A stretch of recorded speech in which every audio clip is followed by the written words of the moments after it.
لو حابب تتفرج على ملخص أول 6 حلقات هتلاقيهم في اللينك اللي فوق ده. بتبدأ الحلقة بحدثين مختلفين. أول حدث بنلاقي صحفي اسمه حسن بيجمع معلومات كتير جدا عن غرفة 207، والحدث التاني بنلاقي جمال نايم على الشط ومش فاكر ايه اللي جابه هنا، ولما بيفوق وبيرجع الفندق بيلاقي البوليس هناك وفي جريمة قتل تمت في الأوضة 207، وإن جمال كمان متهم بقتل الشخص اللي مات ده. ولما بيروح قدام وكيل النيابة ما بيكونش فاكر أي حاجة حصلت امبارح في الأوضة أو مين اللي قتل الشخص ده. والمفروض إن المخرج بيمشي الحدثين مع بعض، اللي حصل في الأوضة مع التحقيق اللي في النيابة، على أساس إنه يضيف شيء من الإثارة والتشويق في الأحداث. بس من وجهة نظري أنا هو سبب ملل مش أكتر، وخروج من جو الأحداث والرعب اللي المفروض المسلسل يوصله. فأنا هحكي اللي حصل بالظبط في الليلة اللي قبل دي لحد ما هنوصل لجمال وهو فايق على الشط. بيجي الفندق الصحفي اللي اسمه حسن اللي قلنا عليه، وبيطلب من الخواجة انه يخش الأوضة 207، ومش هيخشها لوحده، وهيبقى معاه جمال كمان عشان يعرف حقيقة اللي بيحصل جوه الأوضة دي. والخواجة بيوافق على عكس جمال اللي ما كانش موافق، بس غصب عنه بيخش مع حسن الأوضة. وحسن ما كانش جاي لوحده، كان معاه رمزي المصور وشغال معاهم في المجلة، وكمان واحد اسمه يفعت وده وسيط روحاني ومنوم مغناطيسي وعلى معرفة بعالم الجن والعفاريت. وجمال أول ما شافه قال عليه ده نصاب، وما كانش موافق يشترك معاهم في المهزلة اللي عايزين يعملوها دي. بس حسن قعد يحكي له عن كل اللي حصل في الأوضة دي من ساعة ما جمال ما جه اشتغل في الفندق هنا. ومش بس كده، ده حكاله على حاجات هو ذات نفسه ما كانش يعرف عنها حاجة، زي رشدي اللي كان شغال قبل منه في الاستقبال وقتل نفسه. والغريبة انه قتل نفسه في نفس اليوم اللي جمال كان ساب فيه دمنهور ونزل فيه مرسى مطروح عشان يدور على شغل، وكأنه بيفضيله مكان. والأغرب برضو ان جمال هو الشخص الوحيد اللي دخل الأوضة وما حصلوش اي حاجة على عكس اي شخص تاني.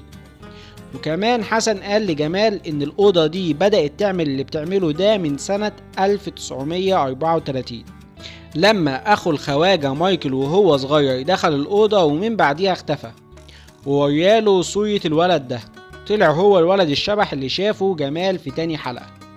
فعشان كده جمال اشترك معاهم في التجربة اللي هم عايزين يعملوها دي. وبدأ يفعت الوسيط الروحاني ده يشوف شغله، وقام حط قماشة كده بيضة على وشه، وبدأ يقول انه شايف حد معاهم في الأوضة، ومش واحد، لأ ده واحدة، وبتقرب منهم كمان، وانه خلاص هيتكلم معاها اهو. وهوب مرة واحدة لقوا اللي اسمه يفعت ده بيطلع دخان من تحت القماشة، وبعد كده بيطير في الهوا، وكلهم كانوا في حالة صدمة من اللي شايفينه ومش مصدقين اللي بيحصل قدامهم ده. وبعد كده بيقع يفعت على الأرض وبيطب ساكت، ورمزي اتجنن وحاول انه يهرب، بس لقى الأوضة اختفى منها الباب والشبابيك. وبعد كده سمعوا صوت العفيتة بتقول ايه اللي جابك هنا يا حسن؟ ليه بتكرر غلطة أبوك؟ فجمال سأله ايه علاقة أبوك بالأوضة؟ فقام حسن حكاله بقى على الحدوتة، إن أبوه كمان كان صحفي وهو نفس الضحية اللي طلعت في الحلقة الأولى، وإن أبوه سمع كتير عن الأوضة 207، فقرر إنه يدخلها ويشوف فيها إيه. بس لما خرج منها ما كانش طبيعي، وقعد يصيخ كتير لحد ما نقلوه على المستشفى وحاولوا يهدوه لحد ما دخل في غيبوبة. بس طولت حبتين، فضل نايم حوالي 12 سنة، ولما صحي ما كانش فاكر أي حاجة، حتى ابنه ما كانش فاكره. ولما الدكتورة بتاعته حاولت تعالجه وتخليه يفتكر اللي شافه في الأوضة ما استحملش وقام مات. وبعد كده الدكتورة حبت تعرف ايه اللي حصل في الأوضة، فجت بنفسها ودخلت الأوضة ولقوها بعد كده انتحرت. وهما بيتكلموا كده ظهرت لهم العفيتة بنفسها، ونص وشها كان مشوه، وقالت لحسن انا الحقيقة اللي ابوك ما قدرش يستحملها، وهقولها لك انت اما تشوفها هتستحملها ولا لا.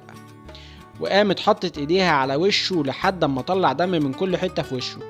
وبعد كده قام بص لجمال وقال له انت السبب في كل اللي حصل وكل اللي هيحصل يا جمال.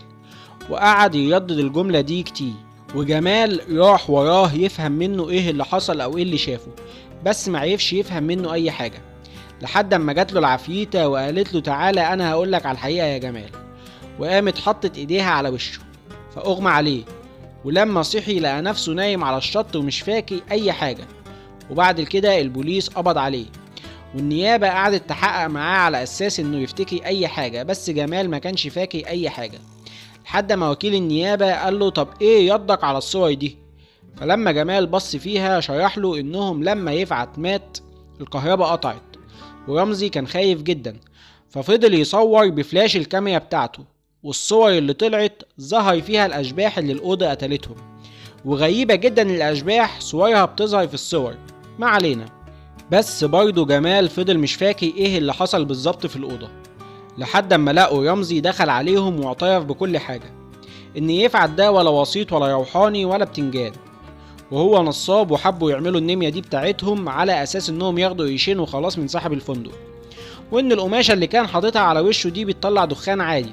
بس الغريبة بقى المرة دي ان الدخان ده قتل يفعت. وبعد كده بدأنا نشوف حاجات غريبة، وحسن حاول يهرب، فجمال حاول يلحقه، بس حسن قام اداله بالطوبة على دماغه ووقعه على الشط. وهيبنا انا وحسن. فوكيل النيابة سأله، قال له طب طالما هيبت ايه اللي يرجعك تاني؟ فقام رمزي قال له عشان ضميري أنبني.